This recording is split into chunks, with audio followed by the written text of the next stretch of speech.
이번 시간에는 질병 예측 서비스를 받았을 때 사람들이 가장 많이 물어보는 질문들 중심으로 오늘 하도록 하겠습니다. 혹시 여러분들이 나중에 그 댓글이나 또 여러 가지 방식으로 질문하시면 이 시간은 더 충분히 만들 수도 있을 것 같아요. 첫 번째, 사람들이 제일 먼저 걱정하는 게 제가 이렇게 설명을 하면은 제 설명 안 듣고 이 빨간색만 꽂혀요. 유전자 검사하고 나서 이 빨간색 쪽에 주의나 경계면 그 질병이 걸린다. 안젤리나 졸리는 위암에 걸렸으니까.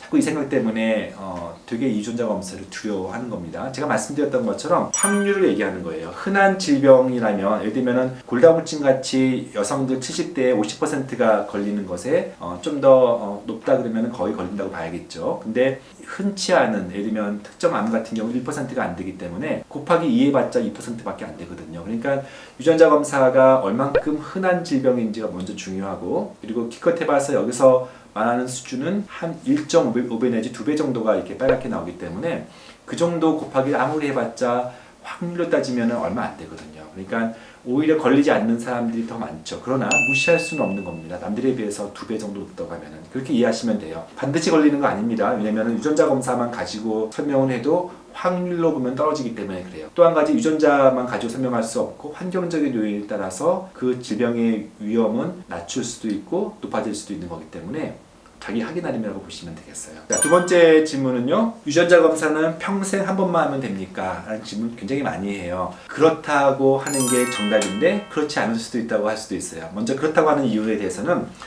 유전자 검사는 제가 혈액에서 검사를 하든 타액에서 하든 그 세포내에서 DNA 통해서 보기 때문에 엄마 아빠로부터 온 수정란으로부터 온 특징이기 때문에 평생 바뀌지 않아요. 바뀌는 경우는 없어요. 그러나 검사를 정말 평생 한 번 할 것인가, 이게 이제 좀 논란거리인데, 유전자의 변이는 바뀌지 않지만 그것을 해석하는 방식, 특별히 데이터가 쌓였을 때 해석이 달라질 수가 있어요. 10년 전만 해도 데이터가 많지 않은 상태에서 어떤 특정 암이나 특정 질병의 위험이 높다라고 했던 부분들이 최근에 데이터가 쌓이면서 그게 아니고 좀 더 다른 결과를 낼 수가 있기 때문이에요. 이 부분이 참 난처한 부분일 수도 있지만 자신의 몸은 그대로지만 그것을 해석하는 기술이 매년마다 바뀌고 업데이트가 되기 때문에 어느 정도는 바뀔 수 있다는 것을, 그리고 지금 하고 있는 검사가 완벽하지가 않고 데이터가 완전히 쌓여있는 그런 특정 유전자 검사도 있긴 하지만 대부분의 검사들이 지금 온고잉 중이기 때문에 그런 부분들은 조금씩 달라질 수가 있다는 겁니다.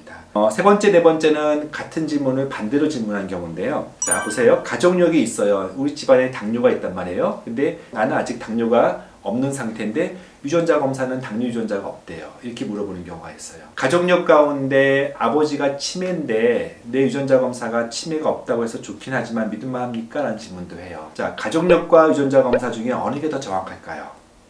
가족력을 일단 생각보다 모르는 사람들이 많아요. 제가 40대, 50대 남자분들을 모아놓고 부모님 살아계시는 엄마 질병 얘기하면은 얼마나 무심한지요. 가족력 자체는 되게 불완전해요. 또 한 가지는 실제 가족력을 알고 있어도 예를 들면 당뇨가 있는 집안이면 본인이 당뇨가 아니라는 것에 대해서 놀랄 필요가 없어요. 실제로 저희 처 가족 같은 경우도 할머니가 당뇨인데 그 자녀들 2명은 당뇨고 2명은 아니에요. 그렇다고 또 2명이 당뇨이신 분들이 좀 더 비만이냐고 그렇지도 않아요. 그러니까 유전자는 랜덤하게 자녀들한테 뿌려지기 때문에 유전자가 한 부모님이 가지고 있다 하더라도 또 가족력이 중요하다 하더라도 모든 자녀에게 등가 방식으로 가지 않아요. 또 한 가지는 아빠 쪽에서 질병이 있더라도 엄마 쪽이 괜찮으시면, 아빠 쪽이 당뇨여도 엄마 유전자가 좀 더 자신한테 들어오면은 자신의 유전자는 괜찮을 수가 있는 거예요. 그렇기 때문에 가족력도 참고사항이긴 하지만 사실은 유전자 검사가 없을 때 가족력이 참고사항이기 때문에 자신의 유전자가 어떻게 구성되어 있는지가 더 중요하다고 할 수가 있습니다. 반대로 가족력은 없는데 나만 당뇨 유전자가 나왔어. 물론 부모님은 내가 유전자 검사 안 해봐서 모르시지만 그분들은 당뇨가 없는데 나는 당뇨 유전자가 있대요. 나는 아직 당 수치는 높지 않아. 이런 경우 많이 있어요. 자, 또는 내가 당 수치가 높은 경우도 있다고 합시다. 가족력이 없는데 유전자 검사가 내가 당뇨라고 나왔어요. 어떻게 해석할까요? 자, 이 유전자 검사는 엉뚱한 데서 온 거 아니겠죠. 부모님 중에 한 분이나 두 분한테 왔겠죠. 그러니까 부모님이 당뇨가 없다고 알려졌을 뿐이지 당뇨 유전자가 없다고 할 수는 없는 거예요. 근데 당뇨 유전자가 분명히 그분 중에 한 분이 있었어도 그분은 당뇨가 걸리지 않았을 뿐이에요. 첫 번째는 유전자가 있다고 해서 다 생기는 것은 아니에요. 확률이 100%는 아니니까. 두 번째는 아마 부모님 세대에는 당뇨가 전반적으로 없었던 이유는 저희 때보다 훨씬 적게 먹고 훨씬 더 많이 일했기 때문이겠죠. 근데 당신 같은 경우는 당뇨 유전자도 있는데 보니까 당뇨 치고서 높아졌고, 당신 보니까 먹는 것도 많고 늘상 먹고 앉아있고 늘상 운동하지 않고 앉아만 있지 않냐. 실제 유전자도 나쁘지만 당신의 생활 습관 때문이라도 당뇨가 더 생길 수 있다라고 얘기할 수 있는 거예요. 이처럼 가족력과 유전자 검사는 매칭이 안 될 수밖에 없어요. 되는 경우도 있지만 안 되는 경우가 많기 때문에 저는 개인의 유전자 검사를 좀 더 신뢰하는 편이고요. 자, 또 다음 질문도 많이 나옵니다. 제가 아까 유전자 검사는 평생 한 번 합니까? 했을 때 유전자 자체는 안 바뀌더라도 분석법은 바뀔 수 있어요. 얘기를 했죠. 근데 정말 유전자가 안 바뀌느냐? 운동과 음식을 했을 때 유전자는 바뀌나요? 라는 질문을 많이 해요. 왜냐면 평생 그렇게 살고 싶지가 않잖아요. 낙인 찍히고 싶지 않잖아요. 이 부분에 대한 질문은 좀 어려운 개념인데 언제 제가 한번 다시 설명드릴 수 있으면 하겠는데, 후속 유전학이라는 개념이 있습니다. 유전자의 구조, 유전자의 변이는 바뀌지 않지만 유전자의 기능, 유전자의 발현은 바뀔 수가 있어요. 음식과 좋은 운동과 좋은 어떤 행동을 통해서 나빠질 수도 있고 좋아질 수도 있다는 얘기예요.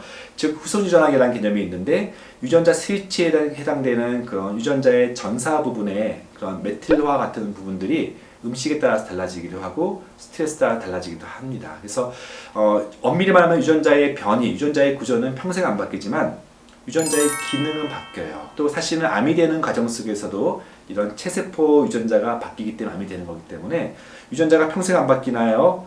이것도 사실은 정답은 바뀔 수도 있다는 부분이고, 그러나 이런 검사에서 하는 그런 구조 변화는 안 바뀌는 것은 맞고요. 다만 좋은 생활 습관, 좋은 환경을 통해서 유전자의 기능, 원래 실현하고자 했던 유전자의 기능, 암을 억제하려고 했던 그 유전자의 기능들은 얼마든지 내가 바꿀 수 있다.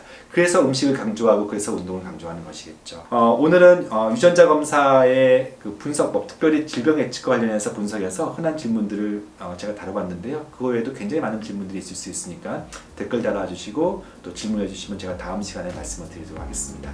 감사합니다.